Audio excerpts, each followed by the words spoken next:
Hello all the aspirants, स्वागत है आप सभी का। आज आपको मिलवाना है मनीष तिवारी से, जिन्होंने इस बार ऑल इंडिया रैंक 59 के साथ जेआरएफ फोड़ा है और ये करंटली अभी आईआईटी रुड़की से पीएचडी कर भी रहे हैं और इससे पहले इनको गेट फेलोशिप मिल रही थी। पर जितना सुन के आपको लग रहा है कि पहले से आईआईटी में हैं, आसानी से कर लिया, तो ऐसा बिल्कुल नहीं है। आइए इनकी जर्नी के बारे में जानते हैं और क्या स्ट्रगल्स रहे, कौन सी डिफिकल्टीज इन्होंने फेस करी, उनसे ही जानेंगे। सबसे पहले मनीष, स्वागत है। और एग्जाम क्रैक करने के बाद इस बार कैसा लग रहा है? सर सर बहुत अच्छा लग रहा है क्योंकि मैं शुरू से नेट जेआरएफ की तैयारी शुरू की थी। तो गेट के थ्रू स्कॉलरशिप मिल रही थी और पीएचडी चल रहा था, लेकिन एक रहता है कि जो मेन एग्जाम था वो नहीं अभी तक निकला है, क्योंकि फिर फेलोशिप भी चेंज होती है, प्लस और भी फायदे हैं जेआरएफ के।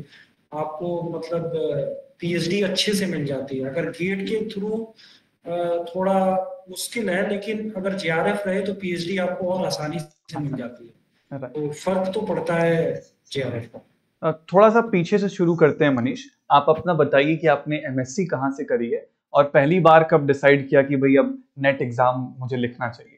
सर मेरी एमएससी जेएनसीयू जननायक चंद्रशेखर यूनिवर्सिटी बलिया में है, जो उसी के एफिलिएटेड कॉलेज से हुई है। सर डिसाइड तो पहले से मतलब था, जब मैं एमएससी में था, कि मुझे पीएचडी करनी है नेट जेआरएफ देने के बाद। लेकिन कुछ सर्कमस्टांसेस थी कॉलेज की कि वहाँ चीजें कुछ पता नहीं चली। जब मैंने पहली बार नेट दिया 2020 नवंबर का, तो सर मुझे आज भी याद है मेरे 26 मार्क्स आए थे, जिसमें से 14 नंबर मेरे एप्टीट्यूड से थे केवल।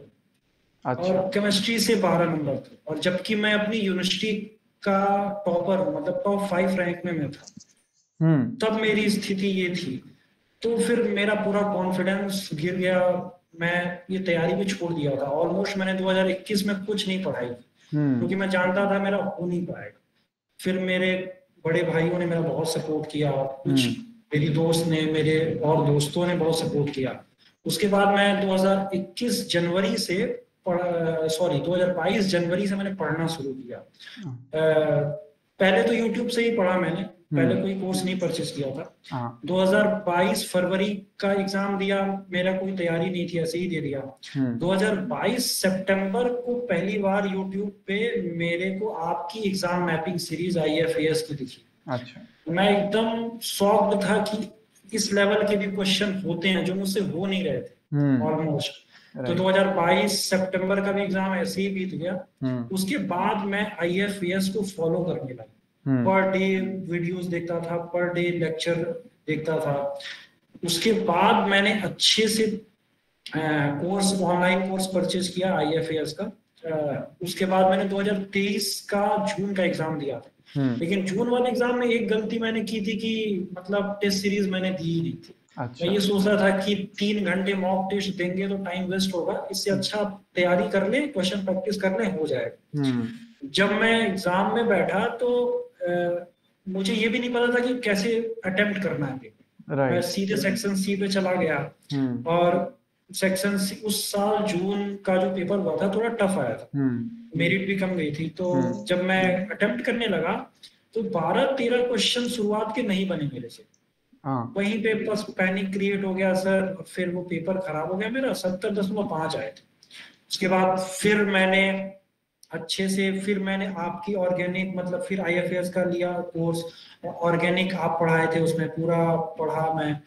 फिर फिजिकल का लिया मैं। उस बार मैंने टेस्ट सीरीज भी लगाई, और दिसंबर वाला पेपर मैंने बहुत मेहनत से लिया।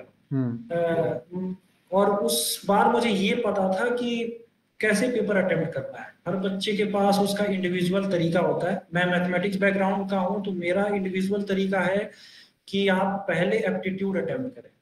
क्योंकि अगर सर एक बार आप केमिस्ट्री में घुस गए, मेरा ये मानना है, उसके बाद एप्टीट्यूड पे स्विच होना बहुत ही मुश्किल है, क्योंकि सबकॉन्शियस माइंड में आपके फिर केमिस्ट्री चलने लगती है, फिर एप्टीट्यूड होगा नहीं। तो मैं पहला आधा घंटा एप्टीट्यूड को दिया था, और उसके बाद बी सेक्शन जैसे आप बताते हैं कि पहले क्वेश्चन करते जाओ, फिर कम से कम बी और सी पे आप 2 बार आइए। हाँ। तो उस बार तो कम से कम आई है। मैंने सेम वही पैटर्न फॉलो किया था, लेकिन उस बार मेरी गलती ये हो गई कि गलती मेरी क्या थी, अब कुछ था जो मैं 3 घंटे में बेस्ट अपना नहीं दे पाया।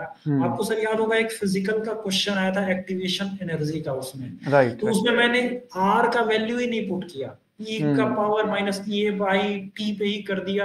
वो फिर मतलब बहुत आसान आसान क्वेश्चन, सिली मिस्टेक्स भी हुए बहुत ज्यादा। यस सर, मैंने 18 इलेक्ट्रॉन रूल गलत कर दिया, आइसोलोबल एनालॉगी गलत कर दिया। तो वो पेपर में मेरा 80 मार्क्स आया था, और उस पेपर को देख के बहुत मुझे कष्ट हुआ, क्योंकि मतलब मैंने बहुत मेहनत की थी उस पेपर के लिए, लेकिन उसका फायदा फिर मेरे को गेट में हो गया। गेट मेरा एग्जाम मेरे 38.63 नंबर थे, 724 रैंक थी मेरी। अच्छा। तो उसके थ्रू मेरा एडमिशन हो गया IIT धनबाद में। तो फिर मैं 2024 जून का अटेम्प्ट दे नहीं पाया था, क्योंकि मैं कैंपस में था, और सर PhD ज्वाइन करने के बाद आप तैयारी कर पाएंगे ये बहुत बड़ी भूल है। आपको 1 मिनट समय नहीं मिलता, क्योंकि आप लैब में ही रहते हैं हमेशा। फिर वहां से मैंने शिफ्ट किया IIT रुड़की में। तो यहाँ भी मुझे तैयारी का मौका नहीं मिला, लेकिन हाँ मैं रिवाइज कर पाया पूरा। मतलब मैं, मेरे गाइड ने मेरे को बोला कि CSIR पे फोकस करो, थोड़ा सर ने टाइम दिया, फिर मैं पूरा रिवाइज करके गया था। इस बार मैं टेस्ट सीरीज नहीं दे पाया क्योंकि समय नहीं था मेरे पास, लेकिन मैंने 2023 में टेस्ट सीरीज दे रखी थी सर। तो मुझे फायदा पूरा पता था कि क्वेश्चन अटेम्प्ट कैसे करना। मैंने IFAS का टेस्ट सीरीज दिया था। तो इस बार के पेपर में सर वही मैंने फॉलो किया। पहले मैंने एप्टीट्यूड सेक्शन जो अटेम्प्ट करता हूँ, और इस बार का एप्टीट्यूड और भी आसान आया था। तो मैंने 11 क्वेश्चन अटेम्प्ट किए, 3 क्वेश्चन मेरे गलत थे, 14.5 नंबर मेरे एप्टीट्यूड में आए। सेक्शन बी थोड़ा मेरे लिए टफ लगा मेरे को, मेरा उसमें 21 क्वेश्चन अटेम्प्ट थे, 15 सही हुए लगभग, 27.5 के नंबर उस आसपास मेरा सबसे अच्छा रहा सेक्शन सी। और सेक्शन सी तो सर ऐसा था कि मतलब मेरा लगभग अंत में 15 मिनट मेरा एक्स्ट्रा बच गया। अच्छा। क्योंकि आपके JRF सेशन से वो नाइट्रीन वाला क्वेश्चन, आपके JRF सेशन से सर वो वाला क्वेश्चन, वो जो टर्शरी ब्यूटाइल कहाँ स्टेबल होगा, वो एकदम आपके सेशन का मेरे फोन में स्क्रीनशॉट पड़ा हुआ है उसका भी। फिर वो मिठाई आएगी वाला, वो तो आपकी बात मुझे याद मतलब आ रही थी पेपर में। तो मैं वो क्वेश्चन, तो मतलब ऑर्गेनिक का जो महाकुंभ सेशन था ना, मैंने बस वही लिया है, और पहले का रिवाइज था मेरा, और JRF एक्सप्रेस वाला, और मैं पूरा स्क्रीनशॉट एक बार देख के चला गया। और इस बार शायद मैं ये कह सकता हूँ कि मैं PhD कर रहा था तो शायद प्रेशर नहीं था मेरे पे, राइट, कि मतलब एक लाइफ चल रही है आगे। तो 3 घंटे में बच्चों की तैयारी सब रहती है सर, लेकिन थोड़ा वो प्रेशर, जैसे मेरे साथ 2023 दिसंबर में हुआ, तैयारी इससे बेहतर थी मेरी 2023 दिसंबर वाली, लेकिन सर वो प्रेशर की वजह से नहीं निकली। और सर एक और एडिशनल बात मैं क्वांटम केमिस्ट्री के लिए बताना चाहूंगा। हाँ बताइए। कि कई बच्चे ये होते हैं सर कि क्वांटम छोड़ के जाते हैं, चाहे कई जैसे सजेशन भी दिया जाता है कि आप ऑपरेटर तक पढ़ो, लेकिन मैं कहूंगा सर कि राजीव सर का शायद मैंने ऑफलाइन लिया था, मैंने पूरा HMO तक क्वांटम, मेरे 23 स्पाइरल हैंडमेड नोट्स के हैं मेरे पास, मैंने IFAS से जो बना रखे हैं, उसमें क्वांटम पूरी कंप्लीट है सर। और अगर मैथमेटिक्स बैकग्राउंड का कोई बच्चा है तो क्वांटम तो उसे 100% प्रिपेयर करके जानी चाहिए, पूरा सिलेबस। क्योंकि सर आपको पता है 5 क्वेश्चन सेक्शन सी में क्वांटम के आते हैं। बिल्कुल सही। और इस बार मुझको 5 के 5 क्वेश्चन आ रहे थे। एक क्वेश्चन लेंदी था थोड़ा, इसलिए मैंने उसको छोड़ दिया।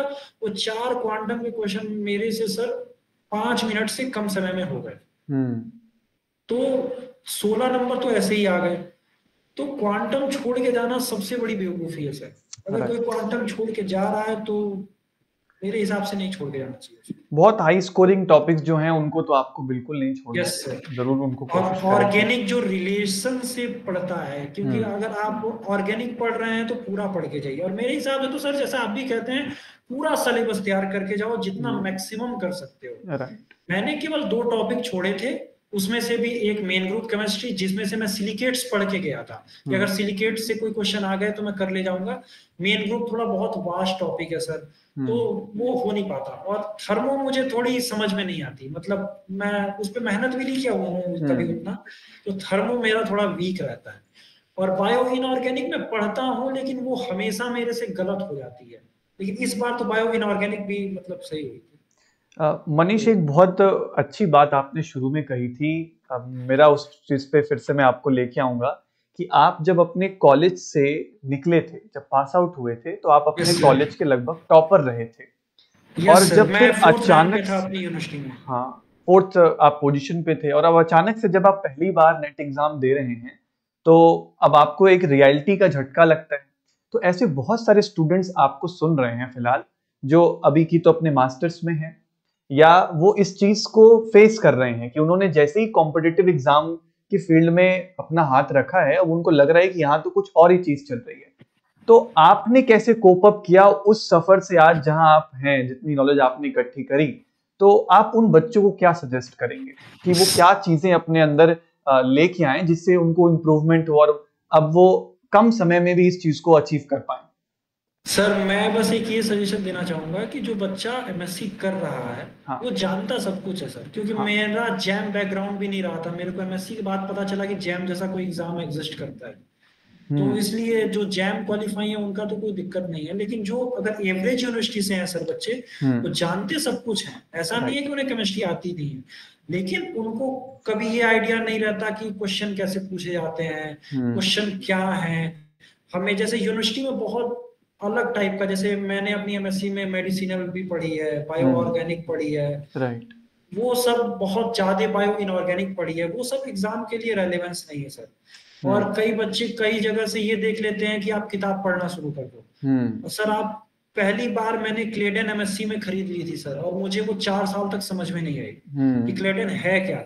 जब मैंने सच में पूरा नोट्स बना लिया, मैंने आपके सेशन देख लिए, तो मुझे क्लेडन पढ़ने की भी जरूरत नहीं पड़ी। अगर समय है तो आप पढ़ लो, राइट। क्योंकि बुक्स पढ़ने का समय सर यूनिवर्सिटी ही होता है। आप हम्म। बीएससी में हो, एमएससी में पढ़ लो, अगर आप तैयारी के समय बुक पढ़ोगे, पाविया छोड़ के मैं बात कर रहा हूँ, क्योंकि हम्म। पाविया को मैं नोट समझता हूँ। हम्म। पाविया बहुत अच्छी किताब है, वो अच्छी सब है, लेकिन पाविया थोड़ा नोट्स टाइप में है, हम्म। क्योंकि सर आईटी धनबाद में कोर्स वर्क में मुझे पाविया पढ़ाई गई थी। अच्छा। तो उसका ही देन था कि ये जो ट्रांस और सिस कपलिंग का रिएक्शन था, वो मेरा क्वेश्चन था, वो सही हो जाए। हम्म। तो बाकी बुक्स में डायरेक्ट कूद जाना चाहिए पढ़ने, क्योंकि सर फिर आप मैनेज नहीं कर पाएंगे, क्योंकि आप भी कैरोथर्स के, मुझे याद है अपने सेशन में जब मैं आपका लेक्चर ले रहा था, तो आपने सेलेक्टेड क्वेश्चन सेलेक्ट करके मुझे दिए थे, मतलब सबको दिए थे। हाँ। और जब मैं उसके आसपास के क्वेश्चन देखता था तो वो भी उसी टॉपिक से रिलेटेड रहते थे, लेकिन आप बताए थे कि उसे नहीं करना है, क्योंकि आप लोग इतना समय से देख रहे हैं, तो आप लोग को अंदाजा है कि क्या नहीं आएगा और क्या आएगा। राइट। राइट। तो इसीलिए अगर आप डायरेक्ट बुक उठा लेंगे तो वो गड़बड़ है। आप एक बार पहले लेक्चर खत्म कर लीजिए, मेरा यही सजेशन है। और सबसे बड़ी बात है सर कि बिलीव होना चाहिए, सबको आता है, ऐसा नहीं है लाइफ में कि किसी को कुछ आता नहीं है। तो बस वही चीज है। तो मैं अभी भी कह रहा हूँ सर, इस तैयारी से बेहतर मेरी 2023 दिसंबर वाली तैयारी थी। तो ये भी एक अंतर बड़ी ये लर्निंग है कि भाई जिस साल आपने पूरा झोंक दिया कि भाई मैं ऑल इन हूँ पेपर में, सर उस बार रिजल्ट 14 नहीं घंटे आया। पढ़ा था मैं उस साल, मुझे आज भी याद है, लेकिन वो मेरे एग्जाम नहीं निकला था। कोई यही कहेगा कि आप उस समय नहीं पढ़े थे, मैं इस समय उतना, मतलब पीएचडी की वजह से थोड़ा मेरा मिड टर्म एग्जाम चल रहा था उस समय। 28 मेरा 13 तारीख तक, होली से पहले तक मिड टर्म एग्जाम था, तो वो देखना ज्यादा जरूरी था। तो गाइड ने बहुत सपोर्ट किया, बोला कि लैब मत आओ, थोड़ा तैयारी करो। तो वो मैंने मैनेज किया, लेकिन फिर भी टेस्ट सीरीज में दे नहीं पाया, क्योंकि टेस्ट सीरीज पहले का जो दे रखा था, इसीलिए मैं अंदाजा था। तो टेस्ट सीरीज भी बहुत जरूरी है सर, क्योंकि आपको फिर अंदाजा नहीं लग पाएगा कि आपको कैसे अटेम्प्ट करना है। और कुछ क्वेश्चन तो सर सेक्शन सी में छोड़ने के लिए ही बने होते हैं। जैसे इस बार सर मैं इतना बढ़िया रिवाइज नहीं कर पाया था कि मैं वो क्वेश्चन छोड़ दिया, जो नर्स इक्वेशन पे जो पोटेंशियल निकालना था, इलेक्ट्रोकेमिस्ट्री वाला क्वेश्चन, वो मैंने अटेम्प्ट ही नहीं किया, क्योंकि मैं जान रहा था कि मैं रिवाइज किया नहीं हूँ, थोड़ा टाइम लग जाएगा, तो इसलिए तो। अच्छा मनीष, जैसे आपकी तैयारी के दौरान शुरू से लेके अब इस प्रोसेस तक कुछ ऐसे फेजेस जरूर आते हैं कि जब लगता है कि सेल्फ डाउट होने लगता है, यार पता नहीं मेरे से होगा नहीं होगा, ये तो अलग ही लेवल की चीजें चल रही है, मेरा तो स्तर ही नहीं है उतना। बच्चे बहुत बार ऐसे सेल्फ डाउट करते हैं, आपके मन में भी ये आया था, तो आपने उससे कोप अप कैसे किया? सर ये सेल्फ डाउट कब आता है? जब आंसर की आती है और मार्क्स कैलकुलेट करके आदमी बैठता है, तो यही आता है कि अब मेरे बस का है नहीं, मतलब हो नहीं पाएगा। तो मेरा मतलब ये सजेशन है कि मतलब नेट और गेट दोनों पे फोकस रहना चाहिए कि अगर गेट भी हो गया तो अगर उसके थ्रू कहीं पीएचडी मिल रही है, पीएचडी करना है तो ले लेना चाहिए, क्योंकि समय रुक के और सबकी सर्कमस्टांसेस भी थोड़ी अलग अलग है, इंडिविजुअल प्रॉब्लम है। लेकिन सर मतलब मेरे को तो आईएफएस चैनल से जितना हेल्प हुआ है, मैं आपका जो आप 10 मिनट 15 मिनट वाली वीडियो बनाते रहते थे एग्जाम के बाद, मतलब वो रहता है, अपने आप को पता रहता है कि आती हैं चीजें। क्योंकि सर आप कितनी भी तैयारी कर लें, अगर आपने भी ये बात कही थी कि अगर आप उन 3 घंटों में अच्छा नहीं कर पाए तो फिर नहीं हो पाएगा सर, फिर कुछ कोई फायदा नहीं है। तो वही चीज है। ठीक है। अच्छा, जैसे YouTube पे बहुत सारा कंटेंट है, YouTube पे तो बहुत सारी चीजें अवेलेबल हैं, तो आपने अपनी तैयारी के लिए YouTube को कैसे यूज किया और बच्चे कैसे उसको यूज करें, स्ट्रेटजी बना के किया, किस तरीके से फॉलो करते थे? सर देखिए, मैं किसी एक प्लेटफॉर्म की बात नहीं करूंगा। अगर आप किसी भी प्लेटफॉर्म को यूज कर रहे हैं तो उस पर स्टिक रहिए। अगर आप ये सोच रहे हैं कि यहाँ से ये पढ़ने, वहां से वो पढ़ने, वहां से वो पढ़ने, तो सर फिर बहुत गड़बड़ हो जाती है चीज। क्योंकि मतलब आजकल तो YouTube पे इतना कंटेंट आ गया है कि जैसे मैंने रिएक्शन मैकेनिज्म आपसे पढ़ा, फिर मैं जाके कहीं और रिएक्शन मैकेनिज्म पढ़ रहा हूँ, तो फिर सर कोई उस चीज का मतलब नहीं है। कोई क्लेडन सॉल्व कराने लगे, कोई नाट सॉल्व कराने लगे, तो मैं कह तो रहा हूँ सर, आपने जो पेरीसाइक्लिक के क्वेश्चन टिक लगाए थे उस वो भी नहीं आए, उसके भी बेसिक फॉर्म आए। मुझे वो चीज है। और एक सर आपकी बहुत मुझे अच्छी चीज लगती है जो आप ऐसे बताते हैं, जैसे मुझे अभी भी याद है 2-3 सिग्मा टॉपिक में आपने 3 चीज बताई थी कि या तो सल्फर इलाइड होगा, या तो नाइट वो इलाइड होगा। तो ये चीजें एक आप सेक्शन करके बताते हैं, तो ये चीजें हैं। तो आप एक जगह स्टिक रहिए। अगर आप बार बार डाइवर्ट होंगे तो सर फिर ये चीजें गड़बड़ हो जाएगी। थोड़ा सा ट्रस्ट करें और ट्रस्ट करके आप एक बार लंबे रास्ते की तरफ कई आप ये बोलने लगे कि इनका कंटेंट अच्छा है, इनका ऐसा कुछ नहीं है। सब क्वालिफाइड टीचर हैं, वहां पढ़ के बैठे हैं, वो कोई ऐसे नहीं बैठे हैं। तो वही चीज है। और एग्जाम का जो 3 घंटा रहा था मनीष आपका, इस बार आपने अच्छी रैंक से क्वालिफाई भी किया, तो वो 3 घंटे कैसे थे अगर उनको आपको डिस्क्राइब करना हो? सर वो टेस्ट सीरीज देने के बाद ही मुझे अंदाजा हुआ। क्योंकि सर अगर मान लीजिए मैं इस बार एप्टीट्यूड नहीं करता, जैसे बहुत बच्चों को कॉन्फिडेंस रहता है हम केमिस्ट्री के हैं, हम केमिस्ट्री के बल पे कर ले जाएंगे, तो सर मेरा 123.5 मार्क्स है और 14.5 एप्टीट्यूड में है, आप घटा देंगे मेरा 109 नंबर आ जाएगा। तो फिर तो कुछ नहीं होता ना। और मेरा ये मानना है कि एप्टीट्यूड पहले आपको, मैंने आधा घंटा दिया था, अगर आपको 20 मिनट देना है, आपको पता है कि मैं कितना कर सकता हूँ, तो आप उस हिसाब से टारगेट रखिए। कम से कम मेरा ये कहना है कि 10 नंबर से ज्यादा होने चाहिए एप्टीट्यूड में, क्योंकि वही फर्क पड़ता है नेट और जेआरएफ का। और सबसे पहले मैंने एप्टीट्यूड इसलिए करता हूं कि सर फिर अगर एक बार केमिस्ट्री के क्वेश्चन स्टार्ट हो गए तो फिर एप्टीट्यूड के लिए फ्रेश माइंड चाहिए सर, वो फिर नहीं आ पाता है, वो फिर पॉसिबल ही नहीं है कि अब आ पाएगा। Okay, right. वही चीज है। सो अभी आपके जैसे आईआईटी से आप अभी आईआईटी रुड़की में पीएचडी कर रहे हैं, तो थोड़ा इसके बारे में बताएं कि अभी जैसे आपको गेट से स्टाइपेंड मिलता है, तो ये कैसे चेंज होता है, इसका क्या प्रोसेस होता है? कई बार बच्चों को मालूम नहीं होता कि ऐसा भी वो कर सकते हैं कि वो गेट से ज्वाइन कर लें और बाद में उनका स्टाइपेंड चेंज होकर जेआरएफ से सर मैंने गेट के थ्रू ज्वाइन किया। स्टाइपेंड कई प्रकार के होते हैं। एक, अगर आप अपनी यूनिवर्सिटी में टॉप पर हैं तो आप सीधे डीएसटी इंस्पायर की फेलोशिप ले सकते हैं। ये भी बहुत बच्चों को नहीं पता होता है। सीएफटीआई से जो बच्चे हैं उनको तो पता होता है कि सीएफटीआई फंडिंग होती है, जो इंस्टीट्यूट फंडिंग होती है। गेट की फंडिंग भी इंस्टीट्यूट देता है आपको। अगर आप उसी बीच जेआरएफ हो गए तो बस एकेडमिक सेक्शन से जाके फॉर्म फिलअप करना होता है, वो कन्वर्ट हो जाती है। 2-3 महीने लगते हैं, लेकिन फिर सारी फेलोशिप जोड़ के आ जाती है। उसका 2 प्रोसेस होता है। अगर मैंने अभी तक जो स्कॉलरशिप ली है, अगर मैं उसे जमा करूंगा तब मेरी स्कॉलरशिप फिर 13 जनवरी से जोड़ के पूरी CSIR देगा। और दूसरा प्रोसेस ये है कि मैं जमा ना करूं, उसी दिन से स्टार्ट हो जाए, तो वो भी तरीका है। अब जो मैं अपनाना चाहूं, तो दूसरी वाली में है कि थोड़ा मेरा SRF 4-5 महीने लेट शुरू होगा। हाँ। तो वो ठीक है सर, उसमें कोई बात नहीं है, क्योंकि विदाउट फंडिंग पीएचडी करना, विदाउट स्कॉलरशिप पीएचडी करना थोड़ा सा चैलेंज वाली चीज है, तो वही बात। Right right. चलिए मनीष, आपसे बात करके बहुत अच्छा लगा। लास्ट क्वेश्चन आपसे एक और पूछेंगे कि इस पूरा जो आपका सफर रहा, इस बार आपने JRF क्वालिफाई किया, इसका मैं अगर पूछूं क्रेडिट किसको आप देना चाहेंगे? सर एकेडमिक क्रेडिट तो मैं IFAS की टीम को ही दूंगा। इमोशनल क्रेडिट मेरी फैमिली, मेरे बड़े भाई लोग, मतलब एक मेरे बड़े भैया हैं सर जो मेरे से बेहतर केमिस्ट्री जानते हैं, लेकिन फैमिली सर्कमस्टांसेस की वजह से वो BSF में है इस समय। अच्छा।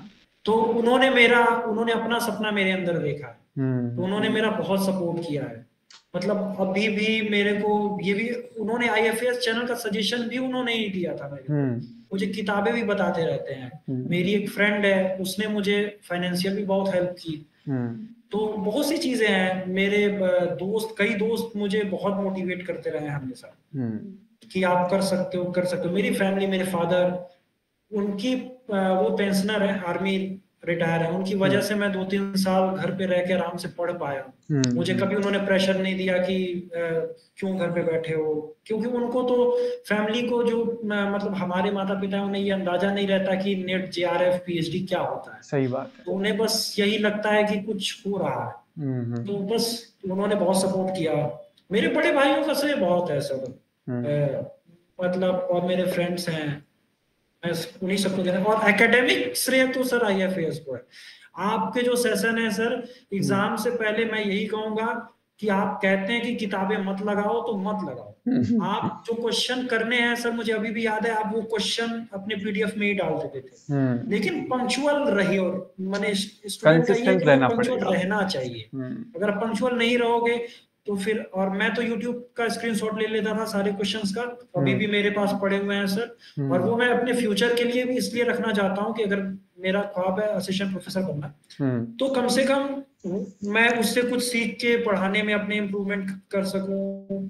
ये चीजें हैं, तो इसीलिए कम से कम 6-7 हजार स्क्रीनशॉट होंगे सर। 2022 से मैंने पर डे के स्क्रीनशॉट लेके रखे। बाप रे, 6-7 हजार स्क्रीनशॉट सेव कर रखे। और मैं कम से कम मैं आपको सारे क्वेश्चन 40% क्वेश्चन उन स्क्रीनशॉट्स में से है, मैं दिखा भी दूंगा, क्योंकि वो चीजें हैं। तो ट्रस्ट करना बहुत बड़ी चीज है, क्योंकि टीचर जो बता रहा है सर वो एक्सपीरियंस आदमी है। तो आप खुद IIT दिल्ली से रहे हैं, आपने अटेम्प्ट में ही क्वालिफाई कर लिया था, तो आपको ये सब पता है कि क्या चीजें होती हैं, कैसे चीजें होती हैं। तो और वही सर बात है, क्वांटम वाली बात तो मैं पर्सनली मानता हूँ कि क्वांटम तो छोड़नी ही नहीं चाहिए। कोई बायो का भी बच्चा है तो उसे भी क्वांटम पढ़नी चाहिए सर, क्योंकि इंटीग्रेशन बेसिक होता है। पहले ही हम डर जाते हैं कि कुछ नहीं ऐसा। और सर स्पेक्ट्रोस्कोपी में भी आप ट्रेंड देख रहे होंगे, आप स्ट्रक्चर इलुसिडेशन के क्वेश्चन नहीं आएंगे। बिल्कुल। और 2D NMR का इस बार एक क्वेश्चन डाल दिया है सर, और 2-3 साल में कोजी नोजी हेडकोर भी आने ही वाला है, जहां तक मुझे लगता है।